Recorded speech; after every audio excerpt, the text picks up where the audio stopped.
कई साल पहले की बात है। ब्रिजपुर गांव में प्रभु कृष्ण के एक परम भक्त रहते थे। वो दिन रात भगवान कृष्ण की भक्ति में लगे रहते थे और नित्य प्रतिदिन भगवत गीता पढ़ते थे। उनके परिवार में उनका 5 साल का बेटा रहता था। एक दिन उन संत को पास के ही गांव से भागवत कथा पढ़ने का न्योता आया।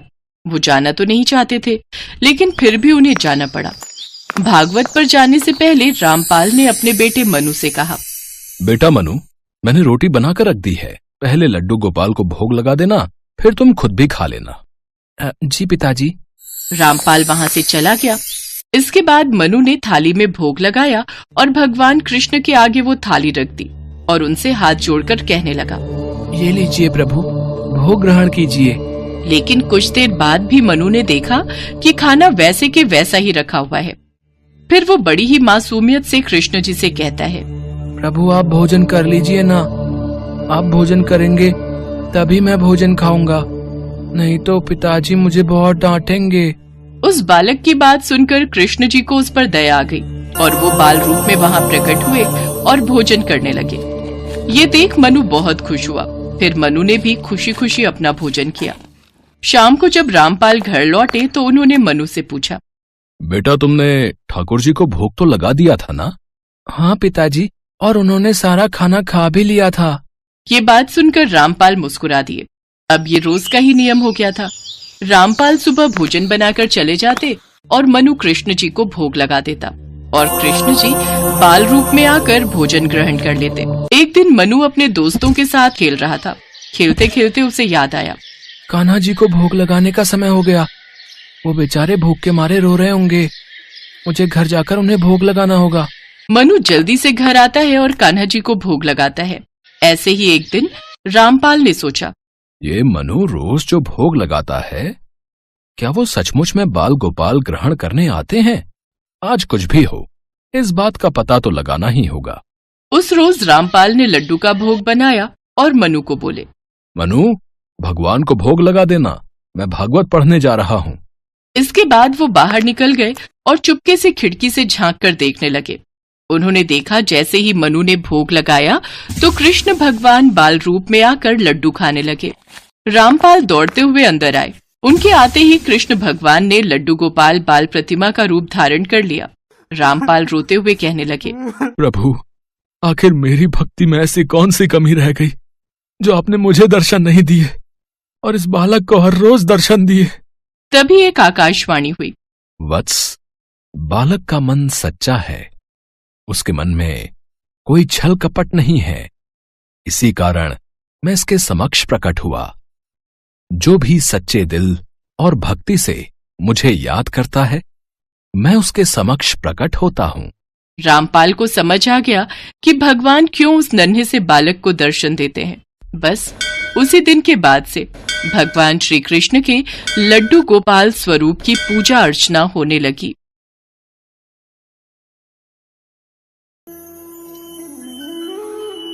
हरिपुर गांव में चंदू नाम का एक दूध वाला अपनी पत्नी शांति और बेटी सुनैना के साथ रहता था। शांति स्वभाव से बहुत ही कंजूस थी।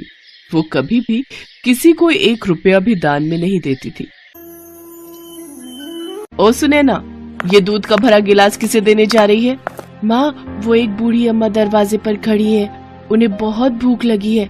माँ, हमारे पास तो बहुत सारा दूध है, मैंने सोचा थोड़ा सा दूध अम्मा को दे दूं। बड़ी आई गरीबों में फालतू का दूध बांटने वाली। ला इधर ला ये दूध का गिलास। पता है कितना महंगा दूध है ये? पाव भर दूध ऐसे ही दे दूं। और ये सब छोड़, तू जाकर ये मक्खन गांव में बेच कर आ। सुबह दूध बेचने गई तो मेरे पैरों में अभी तक दर्द हो रहा है। और कभी कोई कहे कि मक्खन के पैसे तेरे बापू को देंगे तो तू साफ बोल देना कि ये हिसाब अलग है और तेरे बापू अभी 8-10 दिन बाद ही शहर से लौटेंगे, तब तक इंतजार थोड़ी करेंगे। ठीक है माँ। सुनैना मक्खन बेचने चली जाती है। मक्खन ले लो मक्खन, ताजा ताजा मक्खन। अरे सुनैना बेटी, आज तू मक्खन बेचने आई है? सुबह दूध शांति दे गई थी, तेरे बापू घर पर नहीं है क्या? हाँ काकी, बापू कुछ दिनों के लिए शहर गए हैं। माँ सुबह दूध बेचने आई थी पर उनके पैरों में दर्द था, इसलिए अब मैं मक्खन बेचने निकली हूँ। अच्छा, ला 1 किलो मक्खन कर दे। और फिर इसी तरह सुनैना गांव में मक्खन बेचकर घर लौटी। उसके पास बहुत सारे पैसे थे। ये देखकर शांति खुश हो गई। अरे वाह, सुबह दूध की भी अच्छी कमाई हो गई और अब साथ ही साथ मक्खन भी बहुत अच्छे दामों में बिक गया। माँ, जब तक बापू नहीं आते तब तक मैं मक्खन बेच आऊंगी, इससे तुम्हें आराम मिलेगा। ठीक है, पर मक्खन अच्छे दामों में बेचना ताकि हमारी अच्छी कमाई हो। अब सुनैना रोज मक्खन बेचने जाने लगी। एक दिन सुनैना मक्खन बेचने जा रही थी। रास्ते में राधा कृष्ण मंदिर पड़ा। सुनैना कुछ देर आराम करने मंदिर की सीढ़ियों पर बैठ गई। तभी उसे मंदिर में पंडित जी द्वारा कही जा रही भगवान कृष्ण के बाल्यकाल की कथा की आवाज आई। यशोदा मैया भगवान कृष्ण के लिए रोजाना माखन निकाल कर रखती, पर कृष्ण को माखन इतना प्रिय था कि वो अपने मित्रों के साथ गांव की गोपियों का भी माखन चुराकर खा जाते थे। गांव में जिस घर भी माखन बनता था, कृष्ण अपने सारे सखाओं के साथ झट से पहुंच जाते और ताजा ताजा मटकी का माखन खा लेते थे। कृष्ण को माखन बहुत प्रिय है। पंडित जी, क्या भगवान कृष्ण को आज भी माखन का भोग लगा सकते हैं? हाँ बेटी, क्यों नहीं। भगवान कृष्ण तो प्रेम के भूखे हैं और माखन तो उन्हें बहुत पसंद है। पर गांव के लोग केवल जन्माष्टमी पर ही भगवान कृष्ण को माखन खिलाते हैं, और दिनों में कोई माखन नहीं लाता। पंडित जी, चिंता मत कीजिए, अब मैं रोजाना कृष्ण के लिए माखन लेकर आऊंगी। ये लीजिए पंडित जी, मेरे पास बहुत सारा माखन है और इसमें से थोड़ा सा भगवान कृष्ण को खिला दीजिए। जीती रहो बेटी, खुश रहो। अब सुनैना रोजाना ही जब मक्खन बेचने जाती तो थोड़ा माखन भगवान कृष्ण के लिए निकालती और उसके बाद बचा हुआ माखन बेच देती। माँ, ये लो आज के माखन के पैसे। क्या बात है सुनैना, आजकल तू माखन के बहुत कम पैसे दे रही है, कहीं तू पैसों को खर्च तो नहीं कर देती? नहीं माँ, मैं तो सारा माखन बेच कर आती हूँ। वो तो लग रहा है गाय भैंस दूध पतला दे रही है, इसी कारण माखन कम निकलता है। कुछ तो गड़बड़ है, मुझे इसका पीछा करना होगा। जरूर सुनैना मेरे से झूठ बोल रही है। शांति सुनैना का पीछा करती है। सुनैना मंदिर के आगे जैसे ही रुकती है, शांति उसका हाथ पकड़ लेती है। ये तू मंदिर में कहाँ जा रही है? मैं तुझे माखन बेचने के लिए भेजती हूँ या खेलने के लिए? चल, अब से मैं भी तेरे साथ माखन बेचने जाया करूंगी। अकेले तू इधर उधर खेलती रहती है। अब क्या करूं, माँ तो मेरे साथ है। अब तो मैं मंदिर में राधा कृष्ण को माखन भी नहीं खिला सकती। शांति ने सुनैना के साथ मक्खन बेचने जाना शुरू कर दिया, इसलिए अब सुनैना मंदिर में राधा कृष्ण को मक्खन खिलाने नहीं जा पाती थी। ऐसे ही कुछ दिन बीत गए। एक दिन सुनैना बापू के साथ बाजार गई हुई थी। तभी पीछे से बहुत ही सुंदर सलोने दो बच्चे शांति के पास आए। मेरा नाम राधा है और इसका नाम कृष्ण है। हम दोनों मंदिर में रहते हैं। तो मैं क्या करूं? यहाँ क्यों आए हो? सुनैना हम दोनों को रोज माखन खिलाने मंदिर आती है, पर कुछ दिनों से वो नहीं आ रही थी, इसलिए हम दोनों खुद ही आ गए। हाँ, मैंने तो बहुत दिनों से माखन खाया ही नहीं। अच्छा, तो तुमने सुनैना को माखन के पैसे दिए थे? नहीं, हमने माखन के पैसे नहीं दिए। अच्छा, तब भी मैं कहूँ माखन के पैसे इतने कम क्यों बन रहे हैं? मुफ्त का माखन नहीं है हमारे पास।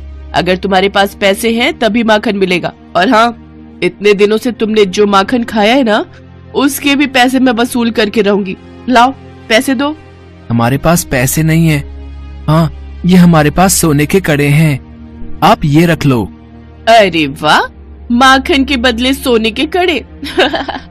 ये तो सोने पर सुहागा वाली बात हो गई। हाँ हाँ, मैं तुम्हें अभी माखन देती हूँ। शांति की खुशी का ठिकाना नहीं था। थोड़े से माखन के बदले उसे चमकते हुए वजनदार सोने के कड़े मिल गए थे। कुछ देर बाद चंदू और सुनैना वापस लौटते हैं। शांति उन्हें सोने के कड़े दिखाती है। वो कड़े देखकर सुनैना चौंक जाती है। माँ, ये तो राधा कृष्ण के हाथों के कड़े हैं। मंदिर में उनकी जो मूर्ति है उसमें राधा कृष्ण ने ये कड़े पहने हुए हैं। तुमने ये क्या कर दिया माँ? राधा कृष्ण खुद माखन खाने आए थे और तुमने उनसे ये कड़े ले लिए। शांति, भगवान तो प्रेम के भूखे हैं, तुमने माखन भगवान को बेच दिया। इतनी कंजूसी और इतना लालच अच्छी बात नहीं शांति। तुमने भगवान से भी कंजूसी करनी नहीं छोड़ी। राधा कृष्ण बच्चों के रूप में तुम्हारे पास आए थे, वो थोड़ा सा माखन ही तो मांग रहे थे। बहुत गलत किया तुमने शांति, बहुत गलत। वो तो भगवान थे, किसी साधारण बच्चे के साथ भी तुम्हें ऐसा व्यवहार नहीं करना चाहिए। बच्चे भी भगवान का रूप होते हैं। मैंने ये क्या कर दिया? मैंने राधा कृष्ण को माखन बेच दिया, जबकि मैं जानती थी इस सोने के कड़े के दाम ज्यादा है। मैंने उन्हें साधारण बच्चे समझकर लूट लिया। हे भगवान, मुझे क्षमा कर दो, मुझसे पाप हो गया। सुनैना चल बेटी, मंदिर ले चल। मैं राधा कृष्ण से क्षमा मांगकर उनके हाथों में खुद ये कड़े पहनाऊंगी। शांति चंदू और सुनैना के साथ राधा कृष्ण मंदिर में जाती है। वो देखती है राधा कृष्ण के हाथ खाली हैं। उनके हाथों में कड़े नहीं हैं। उसकी आंखों से आंसू छलकने लगते हैं। वो रोती रोती राधा कृष्ण के हाथों में कड़े पहनाती है। मेरी भूल क्षमा कर दो भगवान, मुझसे गलती हो गई, मुझे दर्शन दो। हे राधा कृष्ण, मुझे दर्शन दो। शांति की प्रार्थना पर राधा कृष्ण उसे दर्शन देते हैं। शांति, चंदू और सुनैना तीनों राधा कृष्ण के सामने शीश झुकाकर खड़े थे। राधा कृष्ण उन्हें आशीर्वाद देकर अंतर्ध्यान हो जाते हैं।